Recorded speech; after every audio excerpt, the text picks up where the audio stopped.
Bonjour à tous. Je vais tout d'abord, comme je ne suis plus conservateur, je peux avouer toutes mes turpitudes. En général, quand je donne un titre ou quand on me demande un titre pour une communication, j'y réfléchis, je donne un titre et puis quand je me mets à travailler, je travaille sur autre chose. Donc, le côté lignes et matériaux, ce n'est pas vraiment ce que je vais aborder aujourd'hui. Mais je vais quand même me partir, comme disait Benjamin, de Viollet-le-Duc. Comme la communication est très courte pour faire le tour des ornements de Horta et des multiples influences qui ont marqué Horta, alors j'ai préféré approfondir un ou deux points plutôt que de papillonner d'un sujet à l'autre. J'aurais pu vous reparler de Viollet-le-Duc, de son influence sur Horta, dans l'usage des structures métalliques, dans l'usage des ornements, dans l'influence des entretiens sur l'architecture qui ont été la Bible d'Horta jusqu'à ces derniers jours. Mais je pense que tous ceux qui ont lu les livres publiés récemment sur Horta en savent assez sur l'influence de Viollet-le-Duc sur Horta. Je vais quand même vous citer, c'est parce que j'ai piqué quelques citations qui me semblaient éclairantes pour l'ornement. Je vais quand même vous citer quelques phrases de Viollet-le-Duc pour annoncer la suite.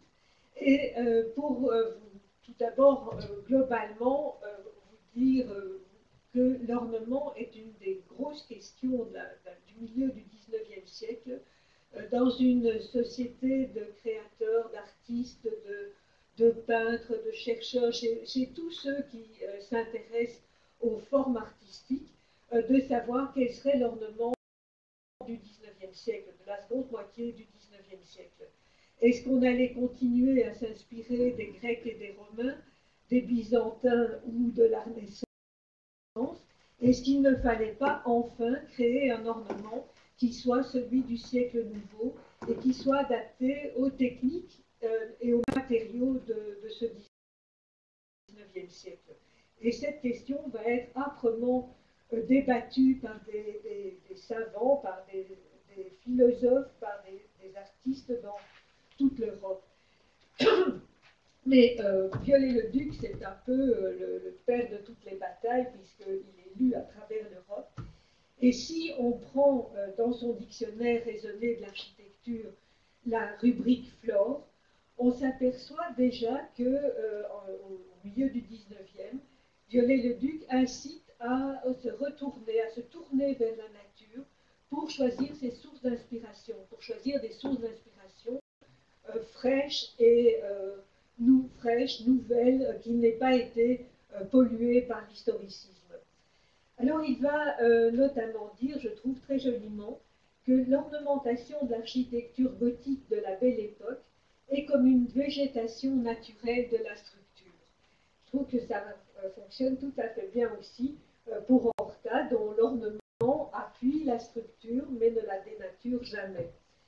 Il dit aussi un peu plus loin, il vaut mieux chercher ces modèles dans la nature qui est toujours vraie, souvent belle et variée, que d'aller copier des passementeries byzantines ou des ornements romains.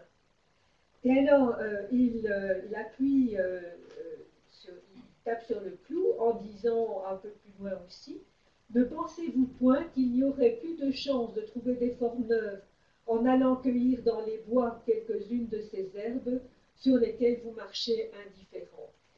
Phrase qui trouve un écho évidemment dans cette phrase célèbre d'Émile Gallet, nos racines sont au fond des bois, phrase qui était gravée au-dessus de la porte de l'atelier de Gallet à Nancy.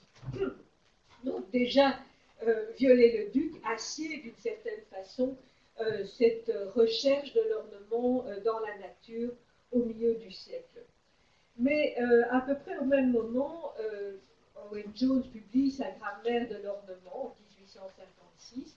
C'est un moment important parce que cette grammaire est le prélude à toutes sortes d'ouvrages de planches qui vont paraître sur l'ornement et qui vont être diffusés à travers l'Europe et diffusés jusqu'à la fin du siècle par exemple la plante et ses applications ornementales d'Eugène Grasset, qui sont une espèce de vulgate du langage Art Nouveau. Et vous trouverez aussi bien en Hongrie qu'en Sicile des ornements qui sont inspirés directement des planches de Grasset. Donc Owen Jones inaugure ces recueils de planches qui doivent servir de modèle aussi bien aux artistes, mais aussi à ceux qui sont destinés à fournir des dessins à l'industrie. Ce n'est pas tout à fait le but de Grasset, mais il y a, comme on produit énormément d'objets désormais industriellement, il faut qu'il y ait une machine pensante qui alimente la production de ces objets. Il faut donc des écoles de dessin, des écoles où on apprend à créer des ornements, et il faut des ornemalistes qui fournissent donc des dessins à l'industrie. Et Owen Jones dit directement qu'il ne faut pas employer les ornements floraux de manière mimétique, dirait-on aujourd'hui, mais qu'il faut les retravailler. Il faut en faire des représentations conventionnelles. Par exemple, les Victoriens ont beaucoup utilisé les fleurs dans leur papier peint, dans leur tissu, mais ce n'était pas, c'était des floraisons assez exubérantes qui passeraient pour assez kitsch aujourd'hui, sans un travail de la forme. C'était l'ornement floral pour l'ornement floral, mais sans rechercher un côté répétitif, abstrait, cohérent dans la création de l'ornement. Et alors Owen Jones dit il ne faut donc pas employer comme ornement des fleurs ou autres objets tels qu'on les trouve dans la nature, mais des représentations conventionnelles, fondées à partir de ces objets, et assez ressemblantes à leur modèle pour en rappeler à l'esprit le souvenir, sans détruire toutefois l'unité de l'œuvre qu'elles servent à décorer. Et vous verrez que toute l'œuvre de Horta est l'illustration de ce principe. Et Owen Jones, dans sa 8e proposition, dit aussi tout ornement devrait être basé sur une construction géométrique. Là, il n'a pas été vraiment suivi par tous les créateurs de la période Art Nouveau. Alors, j'ai été aussi un peu, excusez-moi, mais c'est le début, je voudrais mettre en place le cadre de réflexion au sujet de l'ornement de Horta. Je suis allée aussi chez Gottfried Semper, qui a écrit en 1856 de la détermination formelle de l'ornement. Et Semper dit que par un enchaînement d'idées qui opère de manière immédiate, certaines formes provenant de la nature éveillent en nous l'émotion ou la connaissance que ces parties décoratives qui unissent nous, mais également encadrent l'ornement, sont adaptées à leur fonction sous tout rapport. La nature offre une quantité sans fin de tels types qui sont ici à leur place, traduits dans la matière de manière ornementale et stylistique, sous la forme d'analogas et symboles appropriés. À titre d'exemple, les organes préhensibles de la vigne, je vais vous en parler tout de suite, les griffes. Vous avez ici, le texte est de 1856, vous avez un détail de la ferronnerie qui protège la fenêtre du rez-de-chaussée de la maison personnelle de Horta, le musée Horta rue américaine, le modèle de la griffe. Semper continue, de la vigne, les griffes et serres des animaux, la gueule d'une bête féroce, les entortillements du serpent. Voici un détail de la cheminée de l'hôtel Van Netfeld au numéro 2. Détail, cette structure de bronze supportait les instruments de feu qui sont maintenant dans les collections du musée Horta. C'est un peu triste d'ailleurs d'avoir dissocié les instruments de feu de leur support. Horta avait vraiment créé une œuvre totale, support et instruments de feu. Et Semper achève en disant les ramures des arbres. En ce qui concerne les ramures des arbres, j'ai longtemps cherché d'où pouvait venir l'inspiration des peintures murales de la cage d'escalier du musée Horta. Et je pensais au palmier. Et puis je me disais quand même, c'est peut-être un peu trop exotique. Qu'est-ce qu'Horta aurait pu faire d'image de palmier? C'est une proposition que je vous fais. Donc, je ne dis pas que c'est la Bible et la vérité révélée. C'est simplement la manière dont j'ai perçu ce que cet ornement de Horta évoquait.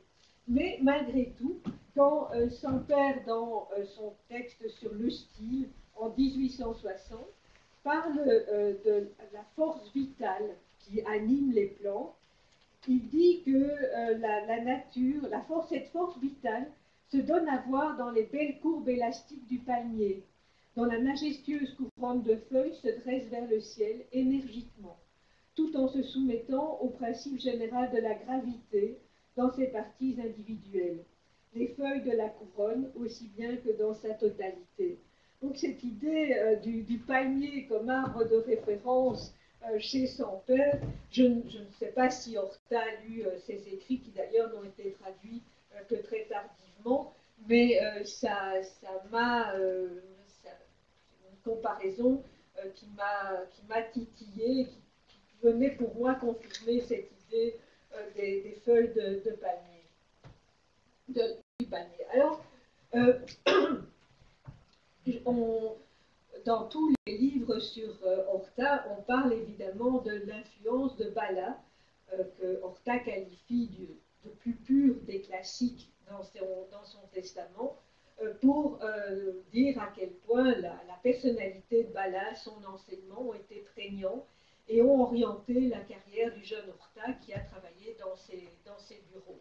C'est d'ailleurs grâce à Bala que Horta reçoit la commande de l'édicule Lambeau dans le parc du Cinquantenaire. Et là aussi, ce sont des longues histoires.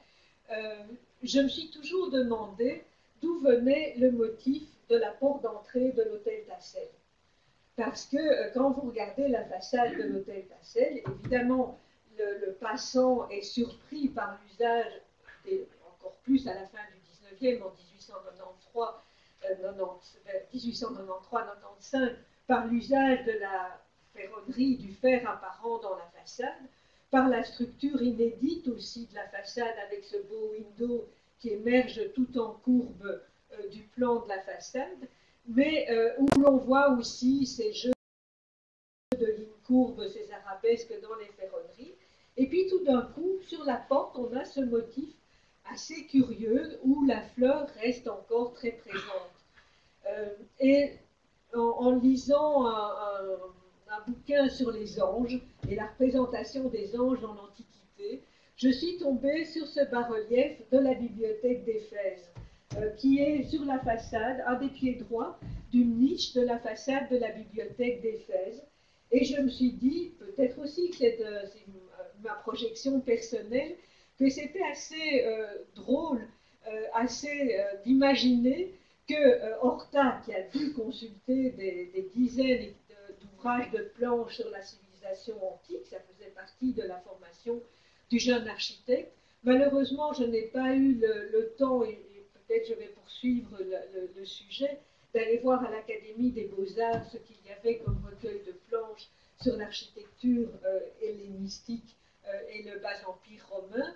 Mais je suis sûre qu'Horta a trouvé ce motif dans un album qu'il a, à partir duquel il s'exerçait à dessiner très probablement. Et ce qui m'amusait, c'était l'idée que la bibliothèque d'Éphèse était un des plus hauts lieux de culture de la civilisation du Bas-Empire, et que Horta ait pensé à orner de ce motif la porte de la maison de son ami Émile Tassel, qui était un savant, qui était un chercheur, et dont les pièces importantes de la maison sont signalées en façade par de grandes baies vitrées, c'est-à-dire le bureau et la salle d'études de Tassel. Donc, quelques vaticinations plus loin. Vous avez ici un dessin qui est d'ornementation romaine qui est pris chez Racinet, dans l'album de Racinet sur l'ornementation polychrome, et ce dessin romain était destiné au bas d'une poutre de plafond. C'est ce qu'on voyait quand on levait la tête vers le plafond. Et Horta reprend un même type d'ornement, une tresse simplifiée, pour garnir une poutrelle qui est dans l'entrée du musée Horta. Lorsque vous êtes sur la première volée de marche de l'escalier et que vous levez la tête, vous découvrez ce motif à droite. C'est exactement le même principe et comme un écho lointain à l'apprentissage classique de Victor Horta. Autre apprentissage de Horta qui a dû être stimulé par son appartenance à la franc-maçonnerie, les ornements égyptiens. Des ornements qui ont été souvent à l'époque pris dans les très beaux albums de Prise d'Avène. Notamment à gauche, vous avez un motif de lotus et de papyrus qui vient de Racinet, mais qui est repris par Racinet à l'album de Prise d'Avène et que l'on trouve transposé. L'ornement n'est pas tout à fait juste parce que la base dans Prise d'Avène est exactement la même que dans la photo centrale ou que dans la photo du décor de l'hôtel Frison, de la maison Frison à droite. Ce décor de redans orne généralement les bases de colonnes dans l'architecture égyptienne. Et si il y a l'Égypte, d'abord parce que Horta a toujours considéré que l'architecture égyptienne était un des plus hauts moments de l'histoire de l'architecture, parce qu'Horta étant franc-maçon, chaque fois qu'il entrait dans le grand temple de la rue de Laken, il poussait une porte décorée par des motifs de papyrus, et au début, de lotus et de papyrus, et au début, je pense que, et dans la maison Outrique, mais il faudrait refaire une conférence sur le sujet, et dans la maison Frison, on trouve des traces de ces motifs égyptiens. On va sauter quelques siècles et arriver aux amours d'Horta pour le baroque. Et c'est aussi frappant quand on regarde ses œuvres, ce goût de la ligne courbe, ce goût de l'arabesque, ce goût pour les volumes mouvementés dans les façades qui atteignent ce goût qui se révèle au plus haut point dans la façade de l'hôtel au Bec. Horta écrit d'ailleurs dans ses mémoires d'abord que les lignes courbes, il dit très précisément dans ses mémoires, on s'est imaginé que les lignes courbes que j'ai introduites dans mon architecture étaient de fantaisie. Point d'interrogation. J'étais à leur recherche depuis ma sortie d'école. L'édicule du cinquantenaire en est la preuve. Il n'y a pas une seule droite, toutes les verticales sont courbes. Il ajoute qu'il voulait transposer le galbe des colonnes dans toutes les parties de l'architecture. Alors, il dit aussi dans ses mémoires, mi-vexé, mi-content, que Ancard aurait lancé l'idée que l'architecture d'Horta, c'était du Louis XV sans sculpture. Ce qui n'est pas tout à fait faux. Ancard avait un coup d'œil très juste. Ancard est un excellent critique d'architecture. Il a écrit des articles dans la revue de la Société centrale d'architecture, l'émulation, qui sont des articles vifs et bien enlevés. Alors, dans ses mémoires aussi, Horta précise que beaucoup plus tard, je me suis souvenu de ce qu'une de mes grandes admirations était l'hôtel de la noblesse à Gand. Il y avait dans cette architecture une élégance, une distinction que je ne trouvais dans aucun autre monument à Gand. Et vous voyez que l'hôtel, j'ai mis côte à côte l'hôtel Faligan au hauteur à Gand, à côté de la façade de l'hôtel Solvay. Horta rivalise dans son style et dans son mode architectural avec l'hôtel Faligan. Et même le mouvement dans la façade, le balcon qui occupe la travée centrale, la porte cochère à gauche, il y a certainement des réminiscences. Je ne dis pas que c'est un copier-coller loin de là, mais cette idée de faire aussi bien que les plus beaux bâtiments du XVIIIe, de cette émulation, Horta l'a certainement ressenti. Alors, un des plus grands ornemanistes du XVIIIe était Meissonnier, qui a travaillé un peu partout en Europe. Et j'ai comparé une rocaille de Meissonnier avec la courbe d'Horta. Et je crois que c'est instructif par rapport à la phrase d'Ancart, où l'on voit que la ligne d'Horta est beaucoup plus fine et beaucoup plus légère. Elle ne reprend pas, elle est moins chargée que la ligne de Rococo. Et la différence pour moi, c'est ce que Sampère dit dans des styles, c'est la force vitale. C'est-à-dire qu'on a l'impression, quand on voit un ornement d'Horta, qu'il est animé par une vie intérieure, par la même force de croissance que celle qui fait pousser les plantes hors du sol, vers le soleil. Il y a un mouvement et une vitalité chez Horta qui est un plus, qui est un ajout par rapport aux courbes du rococo. Et puis vous voyez aussi dans l'esquisse d'Horta pour un motif de tapis que la courbe donne l'impression de s'évader dans toutes les directions. Horta n'aime pas les parallèles, il ne cherche pas à doubler le motif, mais des ornemanistes en parleront certainement mieux que moi. Il ne cherche pas à établir des mouvements répétitifs comme suggéré par Owen Jones. Au contraire, il y a une espèce d'explosion, un faisceau dans toutes les directions, un peu comme un feu d'artifice d'arabesque, et qui suggère vraiment la vie en mouvement. Mais pas si loin quand même, parce que vous avez à gauche un projet de cheminée de Meissonnier, un projet donc milieu du XVIIIe, et à droite, un dessin de Horta, un croquis préparatoire à la cheminée du salon de l'hôtel Van Netfeld, numéro 2, avenue Palmerston, où vous voyez que même la manière dont les girandoles, dont les luminaires sont accrochés aux angles de la cheminée est semblable. Les pieds droits de la cheminée se prolongent dans un même mouvement pour devenir des candélabres. Cette utilisation du miroir et de la lumière, d'abord au gaz et ensuite électrique chez Horta, elle est tout à fait traditionnelle puisque le miroir fait scintiller les lumières et donne une impression de grandeur, mais surtout accentue les effets lumineux. Je trouve que cette comparaison est assez parlante. Aussi au-dessus, où vous avez un motif de crosse et de palme qui n'est pas sans rappeler ce que Horta propose pour le sommet du miroir de l'hôtel Van Netfeld. Alors la nature, évidemment, il faut y revenir quand on parle de l'art nouveau. Alors on a souvent dit, un peu avec des pincettes, que Horta ne s'inspirait pas directement de la nature, mais quand même, quand on se met à éplucher, à détailler ces ornements, on voit ici à droite un détail de la mosaïque du rez-de-chaussée de la maison Autric, et je pense un nautile qui est à la source de cette... Évidemment, le nautile est à la source de beaucoup de combinaisons spiralées, mais on voit la parenté entre les deux motifs.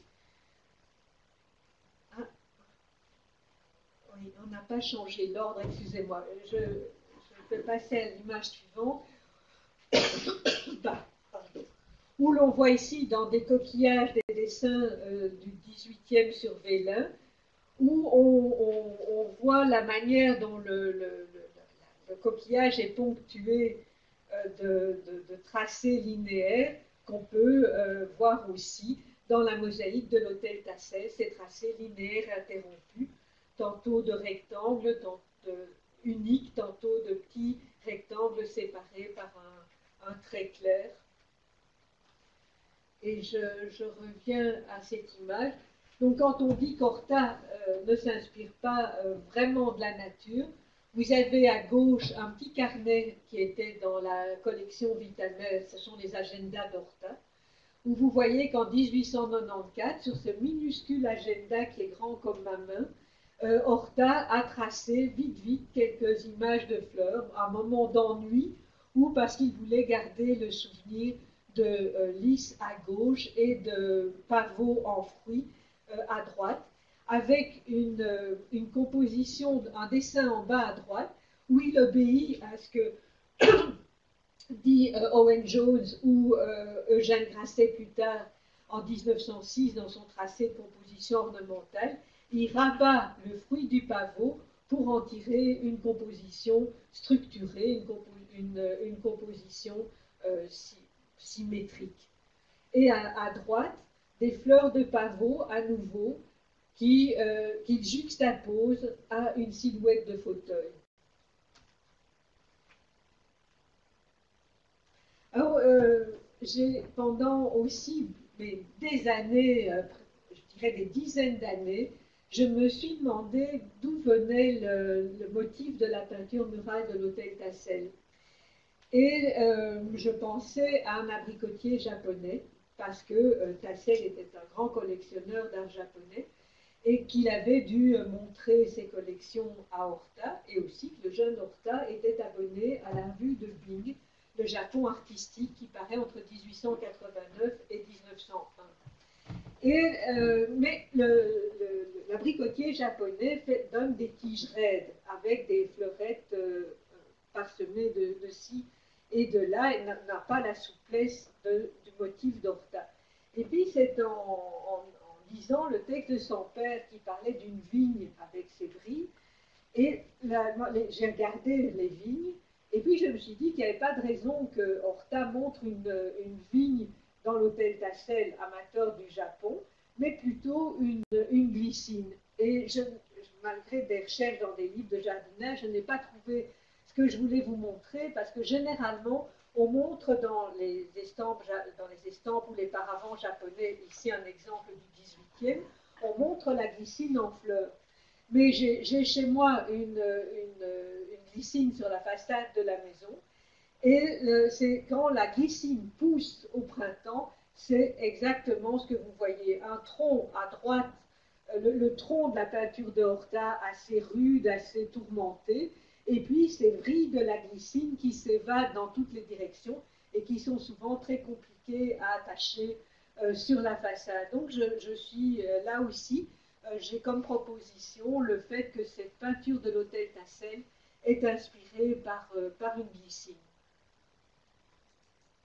Un autre motif de l'hôtel Tassel, à droite c'est une porte avec vitraux du jardin d'hiver, à gauche un motif du 19e, une peinture japonaise, où l'on voit des vrilles des vrilles de concombre, d'un plant de concombre, et où l'on trouve, contrairement au motif rocaille que je vous montrais, la même vitalité que dans les dessins d'Horta. Cette manière dont la vrille s'élance vers le haut, s'enroule, se déroule, est aussi composée avec le même soin que les dessins d'Horta, parce que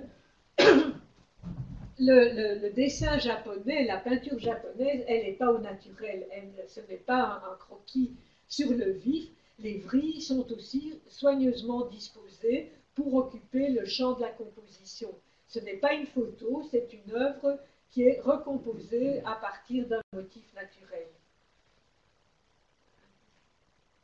Oh là, ne nous emballons pas. Voici un autre exemple assez parlant d'une vue du mont Fuji.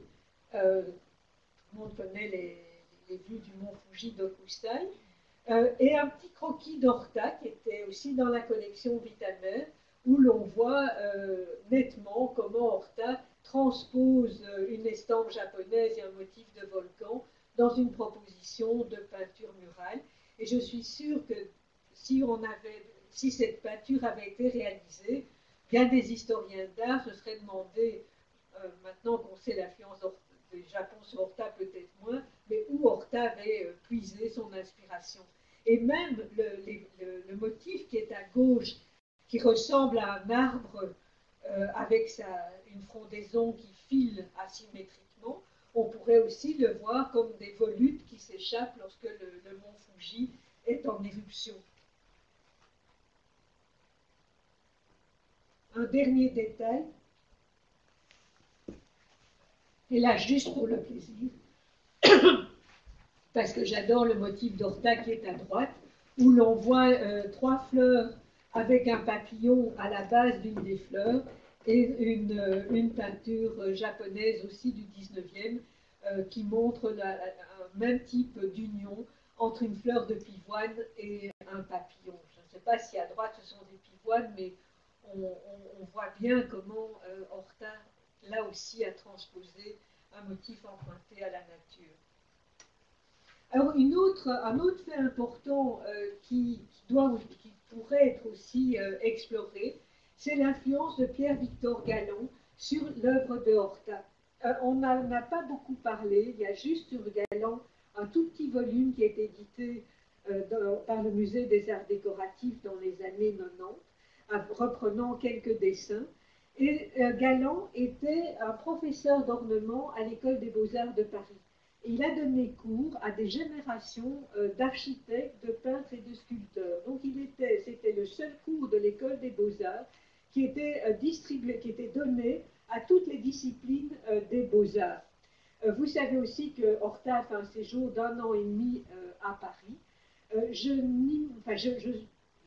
C'est aussi un faisceau d'hypothèses. Je n'imagine pas que Horta n'ait pas poussé une tête pour voir ce que donnait comme cours le plus célèbre ornemaniste de l'époque des années 1870, du Second Empire et des premières années de la Troisième République en France.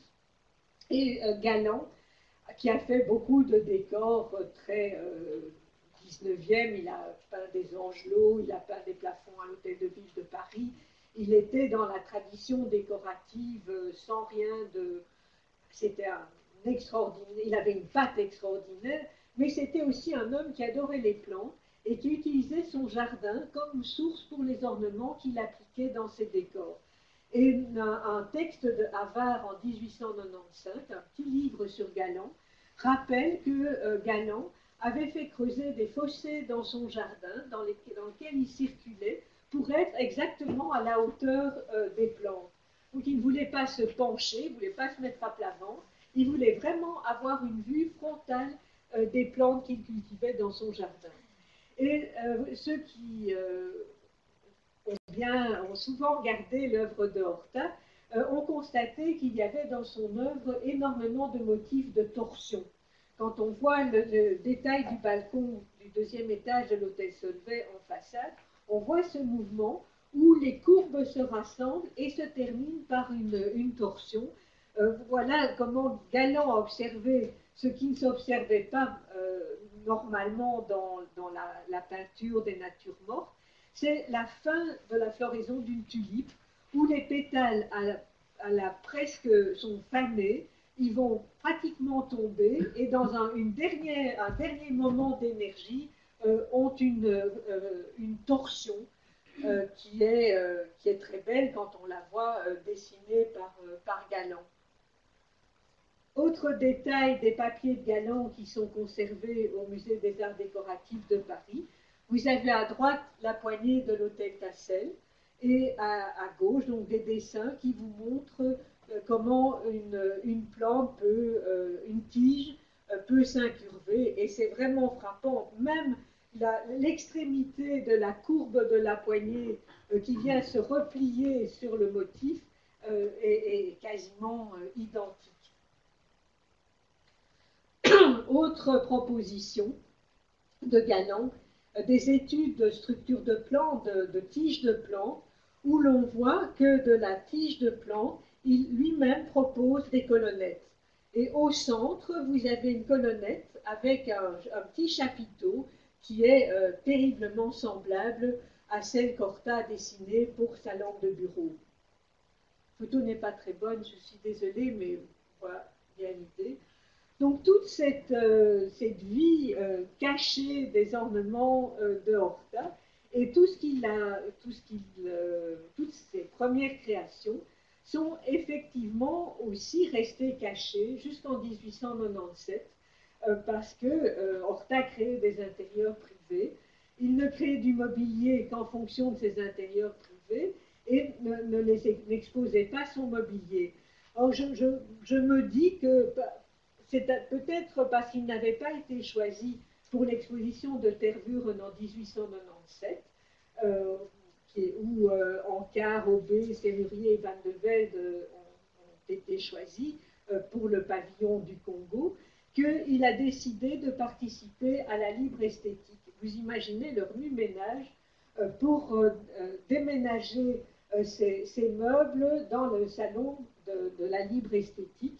Et il a composé un pot pourri, puisque vous avez un tapis pour Anna Bock, vous avez la table de la salle à manger de Solvay et les chaises, les peintures murales de Van Eetveld, la salle à manger de Van Eetveld au numéro 4, un buffet de la même salle à manger, et au plafond est accroché un lustre du château, pour le château de la Hulpe, qu'Horta aménageait au même moment pour la famille Solvay.